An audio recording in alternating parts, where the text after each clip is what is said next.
là, j'ai de la famille en Israël, mais ma famille était sioniste, mais seulement parce que je trouve qu'il y a une folie sioniste. C'est-à-dire que dans ma famille, si on disait un mot de critique sur Israël, c'était comme dire quelque chose d'insupportable. Et déjà cette folie me paraissait bizarre, un petit peu étonnante. Je ne sais pas pourquoi, mais j'ai pas marché dans la combine. Et il faut dire que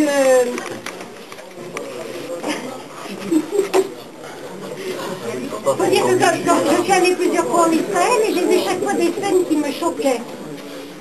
Et quand j'étais enfant, j'ai demandé à ma famille disait Israël est un pays merveilleux.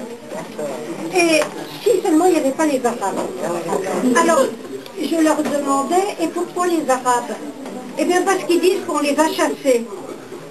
Et j'ai demandé à mon père, c'est vrai qu'on les a chassés? Il m'a dit oui, alors ça m'a interloqué.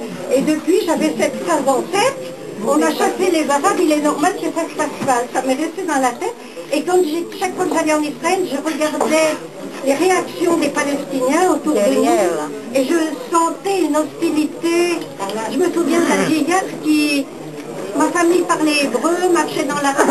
Un vieillard qui s'était tourné vers eux, qui a craché sur les talons. Et j'étais aussi très très mal à l'aise face à l'arrogance des jeunes soldats. On voyait des jeunes de 18 ans, harnachés d'armes et si fiers et si arrogants.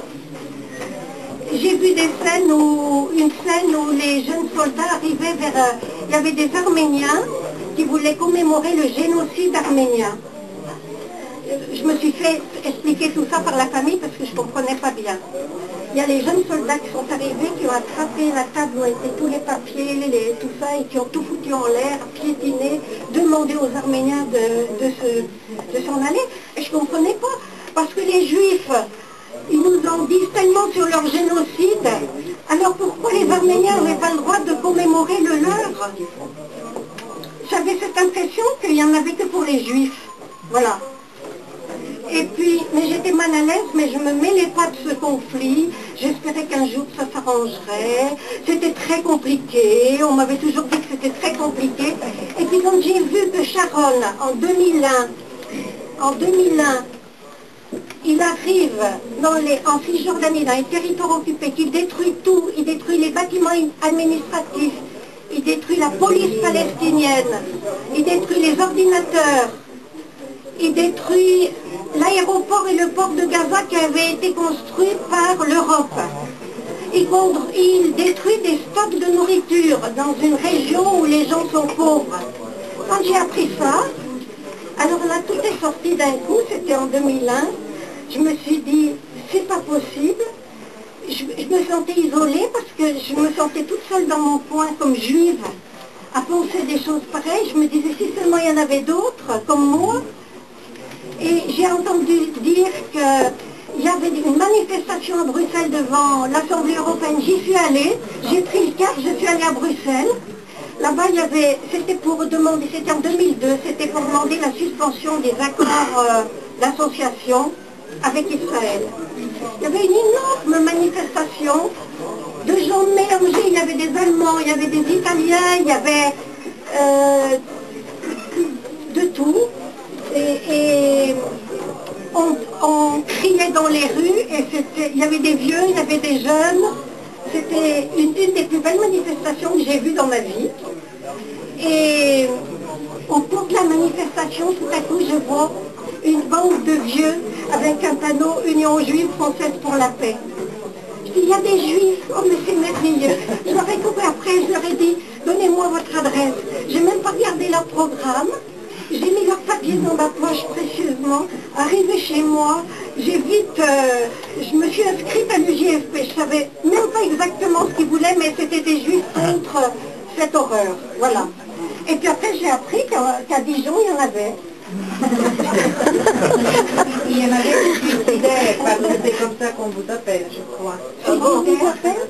Les Juifs qui ne soutiennent pas l'État d'Israël, on les appelle les suicidaires. Les autres Juifs. C'est des gentils qui nous appellent ça. Il y a un autre terme. Il y a un autre terme. On est inauthentique. Ah, inauthentique. C'est très gentil. On me l'a sorti. Et tu es inauthentique. On a honte, c'est la honte de soi. La haine de soi. La haine, Oui, c'est ça, la haine de soi. Oui, ça, j'ai entendu. Ben voilà, c'est plus personnel. Alors maintenant,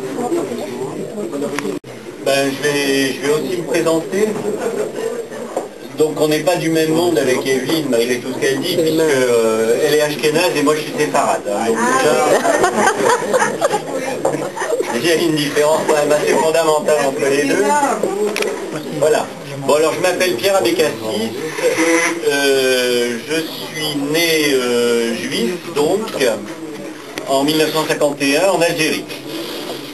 Mes ancêtres étaient, semble-t-il,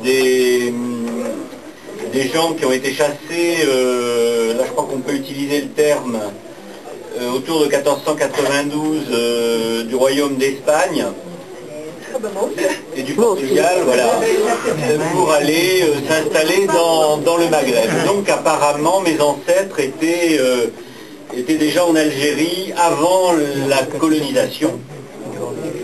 Et donc, voilà, les Juifs d'Algérie étaient d'authentiques indigènes, autant que les Kabyles, que les Berbères, que les Arabes qui étaient là,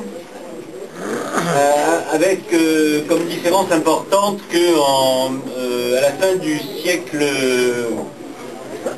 du 19e siècle, un décret qu'on a appelé le décret Crémieux a fait de ces Juifs des citoyens français. Et donc, être citoyen français quand on était indigène, enfin, devenir citoyen français quand on était indigène dans un pays colonisé, dans une colonie, comme l'Algérie, a permis à ces gens-là de connaître une certaine promotion sociale, puisque, ayant la nationalité, la citoyenneté française, ils pouvaient faire un certain nombre de choses. Et entre autres, c'est la raison pour laquelle, et ça rejoint ce qu'expliquait Evelyne à un moment donné de son exposé, c'est la raison pour laquelle ces Juifs d'Algérie, donc français, ne sont pas allés en Israël en 62. Au moment de l'indépendance de l'Algérie, on aurait pu imaginer, si le sionisme avait été aussi populaire qu'on veut bien le dire, et que l'histoire essaye de nous l'inculquer aujourd'hui, si les Juifs d'Algérie avaient été aussi attirés par le sionisme, si les Juifs en général avaient été aussi attirés par le sionisme, ils auraient dû, pour au moins un grand nombre d'entre eux, émigrer en Israël. Or, pas du tout. Et mes parents, comme tout le monde, j'allais dire, à l'indépendance de l'Algérie, sont partis, sont venus en France, tout simplement, enfin, dans la métropole, tout simplement, parce qu'ils étaient plus français que juifs, qu'en tout cas, leur judéité ne relevait pas de la problématique sioniste. Et d'ailleurs, mes parents, j'allais dire, sont devenus sionistes avec les événements de 67 notamment, mais le sionisme était, ils étaient sionistes comme ils étaient juifs, c'est-à-dire de loin et de façon assez distanciée.